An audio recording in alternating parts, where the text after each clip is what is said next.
여러분, 우리가 영화를 볼 때 흔히 주인공의 법칙이라는 것이 있습니다. 주인공은 절대 죽지 않습니다. 액션 영화 보신 적 있으실 것입니다. 총알이 빗발치는데 옆에 사람들은 하나둘 쓰러지는데 주인공만큼은 기가 막히게 살아남습니다. 자동차가 폭발해도 그 불길을 뚫고 나오고, 또 절벽에서 떨어져도 나중에 보면 이 밧줄을 붙잡고 매달려 있습니다. 대표적인 영화가 007 시리즈입니다. 제임스 본드는 수십 년 동안 이 세계를 누리면서 많은 위기를 겪었지만 단 한 번도 이번에 본드가 죽을까 하며 끝난 적이 없었습니다. 늘 마지막에는 멀쩡히 살아남고 또 멋진 음악과 함께 당당하게 걸어 나옵니다. 미션 임파서블 역시 여러분들 아실 겁니다. 톰 크루즈는 매번 이 불가능한 임무를 맡습니다. 그러나 사실 관객들은 이미 알고 있습니다. 아무리 불가능해 보여도 결국엔 살아남는다는 것을요. 비행기 문에 매달리고 또 고층 빌딩을 달리고 기차 위에서 싸워도 결국은 살아남습니다. 왜냐하면 이야기가 아직 끝나지 않았기 때문입니다. 이게 바로 주인공의 법칙입니다. 주인공은 끝까지 살아남아야지 이야기가 이어질 수 있습니다. 그렇지 않으면 어떻게 될까요? 가끔 드라마나 영화에서 주인공이 갑자기 죽는 경우가 있습니다. 그러면 시청자들이 난리가 납니다. 이 작가가 미쳤다. 이게 무슨 결말이냐 하며 항의를 하곤 합니다. 왜 그렇습니까? 우리는 본능적으로 이 주인공은 끝까지 살아남아야 한다는 걸 알고 있기 때문입니다. 주인공이 죽으면 이야기가 더 이상 이어질 수 없기 때문입니다. 오늘 본문에 나오는 그 요셉도 그렇습니다. 형들은 요셉을 죽이려 했고 구덩이에 던졌고 또 결국 은 20세겔에 팔아넘겼습니다. 누가 봐도 이 요셉의 이야기는 끝난 것 같았습니다. 하지만 하나님은 그를 죽게 놔두지 않으셨습니다. 왜냐하면 요셉은 단순한 조연이 아니라 이 하나님이 쓰시는 이 이야기의 주인공이었기 때문입니다.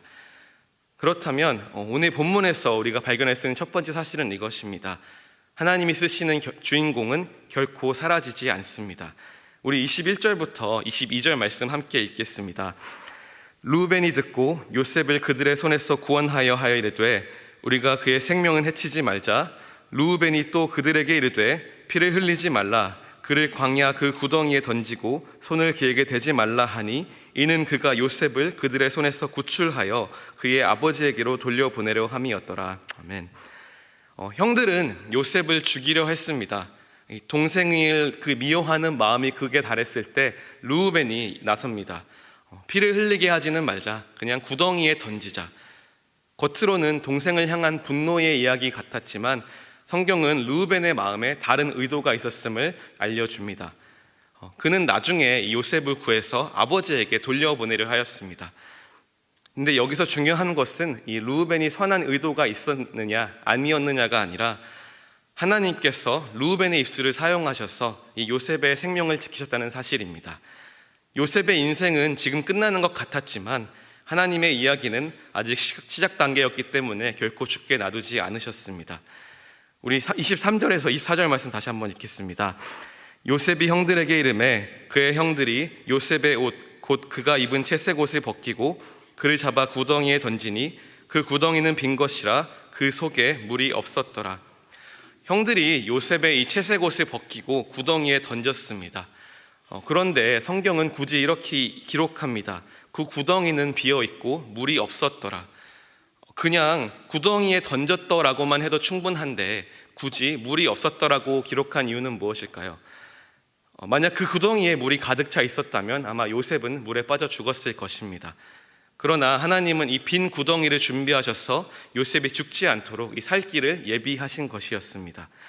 사랑하는 성도 여러분, 우리 이것이 하나님의 섭리인 줄 믿습니다. 우리는 우연처럼 보이는 상황에서 하나님의 손길을 놓치는 경우가 많이 있습니다. 하지만 성경은 강조합니다. 이 요셉이 구덩이에 던져졌는데도 살아남은 것은 결코 우연이 아니었습니다. 하나님이 죽음의 자리가 아니라 이 살 길을 예비하신 것이었습니다. 우리 25절 함께 읽겠습니다.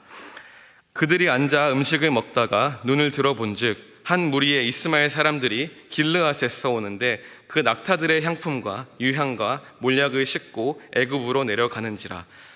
형들이 밥을 먹고 있는데 마침 이스마엘 상인들이 지나갑니다. 그런데 생각해보면 물론 형들이 요셉을 싫어했지만 형들도 너무했던 게 지금 밥을 먹고 있었다는 것은 아마 요셉이 가져온 도시락이었을 것입니다. 그런데 요셉을 지금 구덩이에 던져놓고 또 요셉의 흐느끼는 소리를 들으며 요셉이 가져온 음식을 먹고 있었던 것입니다. 그때 이스마엘 상인들이 지나간 것인데 이 광야 한복판에서 이 장사꾼들이 때마침 나타나는 것은 결코 우연이 아닙니다. 이것은 하나님께서 요셉의 길을 애굽까지 이어가기 위해서 준비하신 장면이었습니다. 르우벤의 제안, 빈 구덩이, 또 때마침 지나가는 상인들, 이 모든 것이 다 따로따로 일어난 것 같지만 사실은 하나님의 섭리 가운데 다 연결되어 있습니다. 하나님은 그분의 이야기의 주인공을 결코 사라지게 두지 않으십니다. 저는 주일에 이 6학년 아이들을 맡아서 주로 성경 공부를 가르치고 있습니다. 아이들이 갓 어린이부에서 올라왔기 때문에 성경 공부 시간에 질문을 던지면 대답을 어려워할 때가 있습니다. 내용이 아직 현실적으로 와닿지 않거나 또 주제 자체가 조금 어렵게 느껴지기 때문입니다. 예를 들어 제가 관계의 어려움에 대해 이야기하면 그것을 자기의 상황에 연관짓는 것을 힘들어합니다. 그런데 제가 그러면 형이나 동생이랑 싸운 적이 있어? 라고 묻는 순간 분위기가 확 달라집니다. 손이 번쩍 올라가고 여기저기서 이야기합니다. 우리 형은 맨날 저를 괴롭혀요. 아니면 우리 동생은 진짜 말을 안 들어요.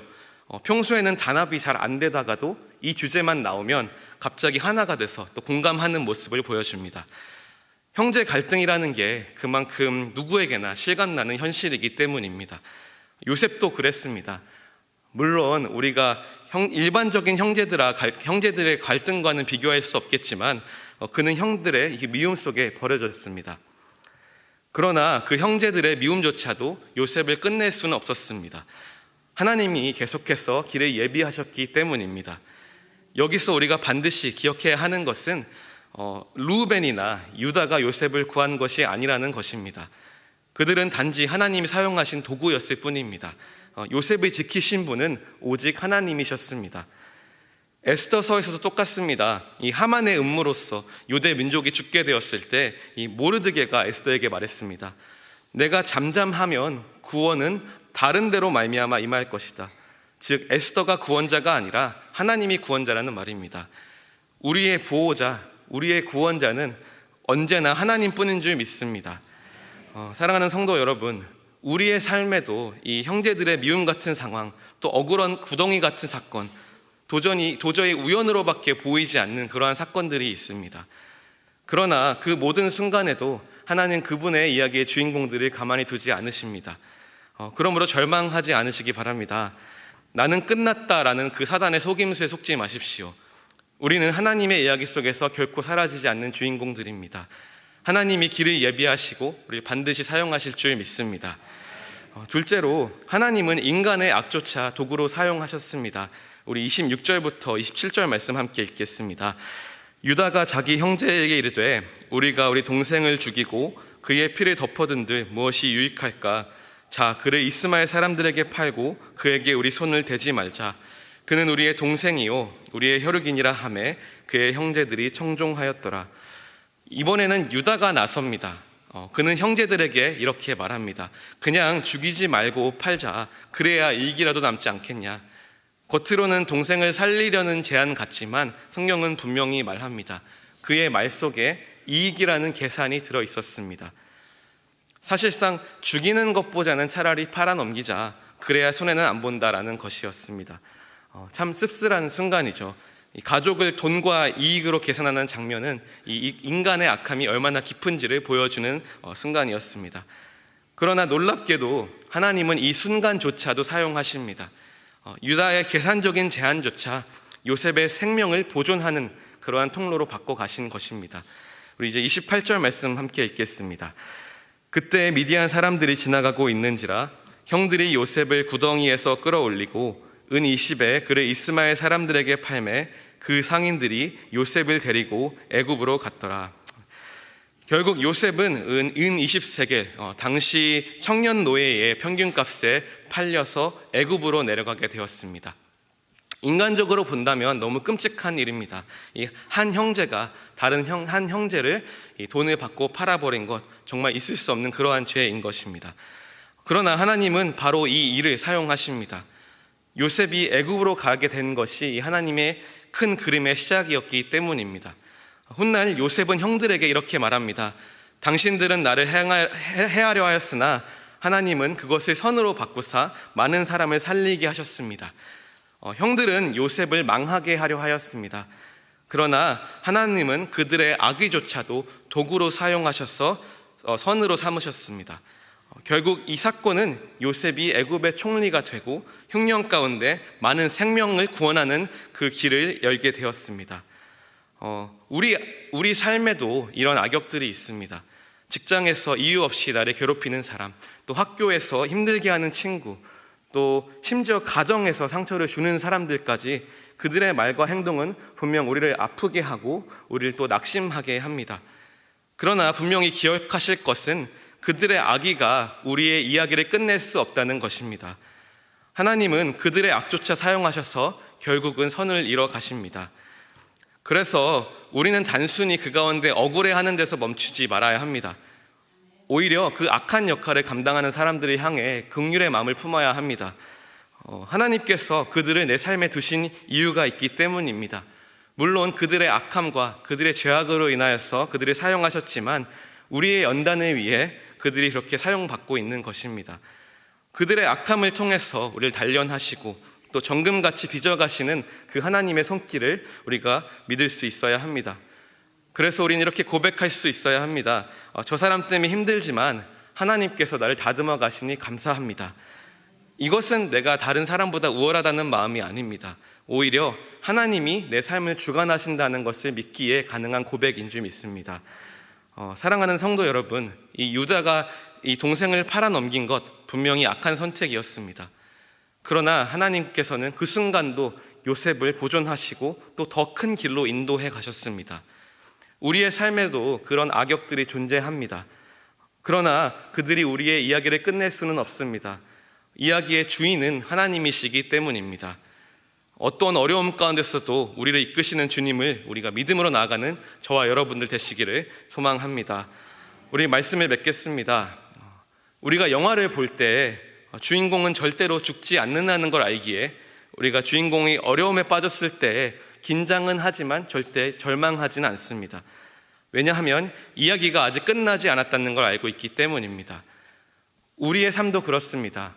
우리가 주님의 안에 있는 한 우리의 이야기는 여기서 끝나지 않습니다. 형들의 미움이 있어도 또 억울한 구덩이에 던져져도 또 심지어 악역 같은 사람들이 우리를 괴롭힌다고 해도 하나님은 그것조차 사용하셔서 우리를 더 크고 선한 길로 인도하십니다. 그러니 움츠러들지 말기 바랍니다. 나는 안 된다, 나는 못한다가 아니라 이 어려움 속에서도 주님은 나를 인도하시고 또 반드시 선하게 쓰신다는 믿음을 붙드시기 바랍니다. 우리는 하나님의 이야기 속에서 결코 사라지지 않는 사람들입니다. 그런데 기억해야 할 것은 진짜 주인공은 우리가 아니라 하나님이십니다. 그러나 하나님이 우리를 붙드시고 또 주님의 큰 이야기 안으로 불러주셨기에 우리 역시 그 이야기 안에서 반드시 끝까지 쓰임 받습니다. 십자가가 그 증거입니다.